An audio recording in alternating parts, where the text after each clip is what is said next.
mo bang bumangong muli ngayong 2025 kaya nagbabalak ka ngayon pa lang? Gusto mo nang mamili ng iyong paninda para saktong-sakto yan bukas.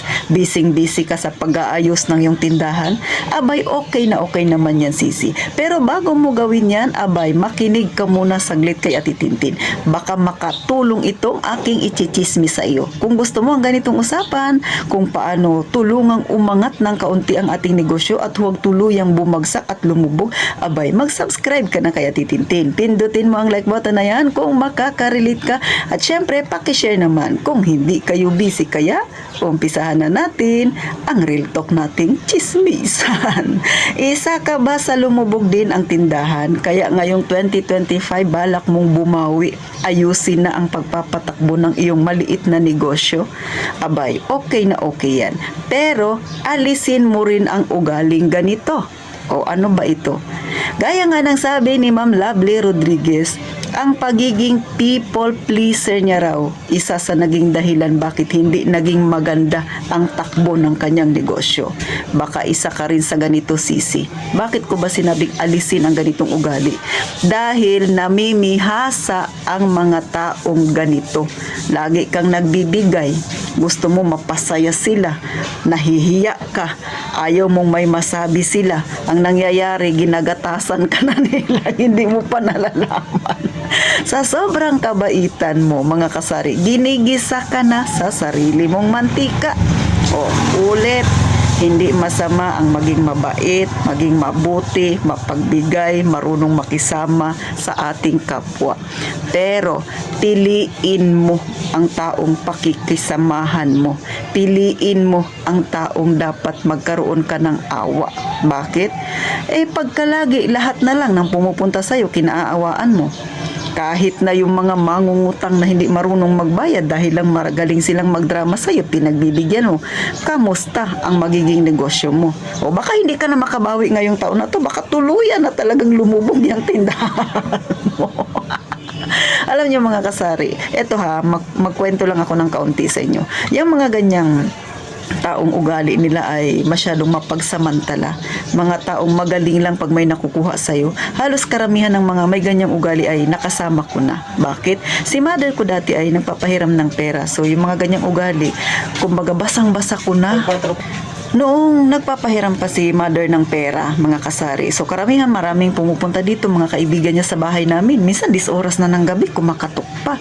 Parang halos yung iba dito na lang naglalagi sa bahay namin. Lagi nakikipagkwentuhan kay mother. Kasi nga syempre may nakukuha. Eto na ngayon. Maraming natulungan si mother. Pero dumating sa point na naubos din yung pera ni mother, katutulong. So nung nangailangan siya, dahil kailangan niyang magpa-laser ng mata, lahat ng may utang sa kanya na ang tagal-tagal nang hindi nagbayad, siningil niya ngayon. Alam niyo ang sagot? Sa sobrang pakisama ni mother, Ate Rem, wala akong pera. So anong gagawin mo ngayon? Kasi sinagot ka ng ganyan.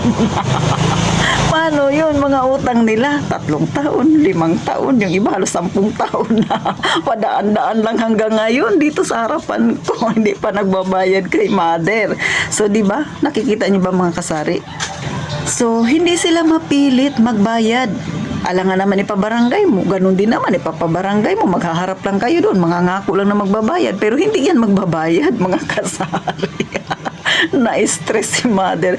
So, wala rin siyang nasingil, mga kasari. So, yan ang sinasabi ko. Sa sobra mong pakikisama, sa sobra mong pagtulong, ikaw ngayon nangangailangan, lang mga tinulungan niya noon, wala rin na bumalik na para tumulong sa kanya. O, gets nyo? Kaya, maging wise kayo. Gaya ng sabi ko, hindi masamang maging mabait, marunong kang makisama, may puso kang mamon, malambot ang damdamin mo pagdating sa mga taong lumalapit sa'yo. Pero, bawas-bawasan mo. Dapat matuto ka rin na isipin yung sarili mo. Matuto kang kumilatis ng mga taong lumalapit sa iyo kung totoo ba talaga sila. O nasa sa inyo yan kung ayaw niyong maniwala kay Ate Tintin. Pero ako, nakita ko yan sa mother ko kaya hindi ko ginagaya si mother ko. hindi ako masyadong naglalalapit sa mga taong ganyan ang pag-uugali. Sa totoo lang mga kasari, no, dito sa lugar namin, bilang na bilang lang yung mga kakilala ko dito na yung nakakakwentuhan ko talaga. Yung kaibigan lang, ganyan, tamang kwentuhan lang, pero yung pinagkakatiwalaan talaga ay hindi ako, mayroon akong boundary talaga mga kasari. Kasi ayaw kong gayahin yung style ni mother na maraming ang kaibigan, pero pag talikod, hindi sila totoong kaibigan. O, di ba? Alam niyo na yung ibig kong sabihin. Kaya kung ikaw ay may tindahan, gusto mong itayo ngayong taon na ito, o kaya naman yung taon mo ay medyo nanganganib ngayon at nag-iisip ka ng paraan para muling ibangon, tama yan. Pero maging aral sa atin kung ano yung napagdaanan natin. Huwag mo nang uulitin. Kasi sa totoo lang mga kasari, yung iba dyan, inaantay ka lang naman nilang bumagsak ka eh. Yung iba dyan, tuwang-tuwa pa na nakikita nila na paunti-unting nauubos ang paninda mo, paunti-unting lumulubog ang yung negosyo. Kaya sa pagkakamali natin, laging kumuha tayo ng aral doon. Yung mga nagawa natin noon ay huwag na nating ulitin.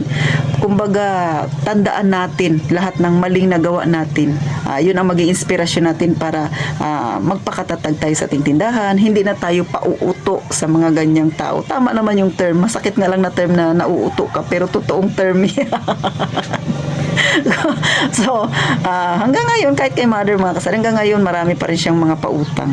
Yung mga 10 years na hindi nagsisipagbayad, pero anong magagawa niya? Ayaw nga magbayad. Kung minsan nag-uuna ng 500, akalain mo yun 20,000, unahin, utang niya 20,000, unahan ka lang ng 2,000. Tapos next year na naman ulit yung pagbabayad. So, paano yun mga kasari, di ba?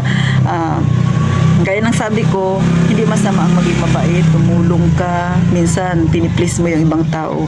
Pero maging aral ito, lalo na sa mga nakaranas ng ganitong sitwasyon. Kaya ako mga kasari, sabihin man nila na ako ay medyo nagmamaldita pagdating sa negosyo ko, medyo mahigpit daw ako, hindi raw ako nagpapautang talaga.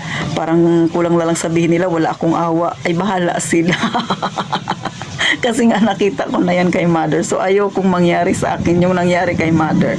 So hanggang dito na lang sa Titintin mga kasari. Ito ay simpleng paalala lang. Maging maalarma sana yung iba dyan mga kasari na nag-uumpisa pa lang sa kanilang tindahan na wag talagang magpakumpiyansa sa mga ganitong tao. Yung magaling magpaikot, matamis magsalita. Baka kasi madali kayong mga kasari nang hindi ninyo namamalayan. So paano? Gaya nga ng palagi sinasabi ni Titintin, mag-iingat tayong palagi mga kasari.